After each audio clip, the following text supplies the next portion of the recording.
right? And I'm only kind of half kidding, because I think the last thing you said is exactly right, that I think there's opportunities. Once those data become available, I think that there will be lots of just enterprising entrepreneurs like Nigel that are going to find uses for those data, whether it's adding film to TV shows, or anything of that nature where you see a bunch of tube worms going, right? That's kind of cool, right? So or feeding it into schools and educational institutions, right? I think there'll be tons of opportunities that appear once you have the data, and I think that's actually the case. One of the themes that I wrote down as I was going along was that I don't think that people are going broke in fundamental networks, right? So when you build a highway system, when you build an internet, when you build a mobile phone network, people are finding uses for those things that are sustainable and that support local productivity. And I think you'll see the same thing here.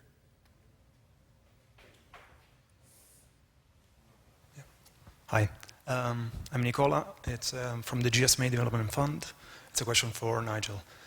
You rightly said that the mobile industry is the most dynamic industry. We were at 2 billion connection in 2006. We are going to reach 6 billion connection. The question is the issues really is the answer, or should we put our efforts into, as you right said, like services, like fostering mobile banking, or trying to fill in the gap, in the gender gap in mobile use, or charging solution? You were just saying that same for mobile phone and handset. It's sometimes difficult to charge mobile phone in off-grid location. And the second part of the question is more on the actual service. How does it work for inbound call?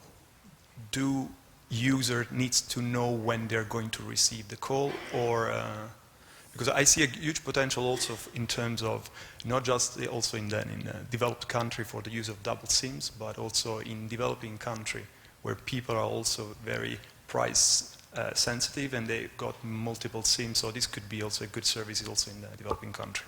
Sorry, there were a lot of comments. But okay, so to answer your first question, you're asking where should the industry put money? Yeah, which pot?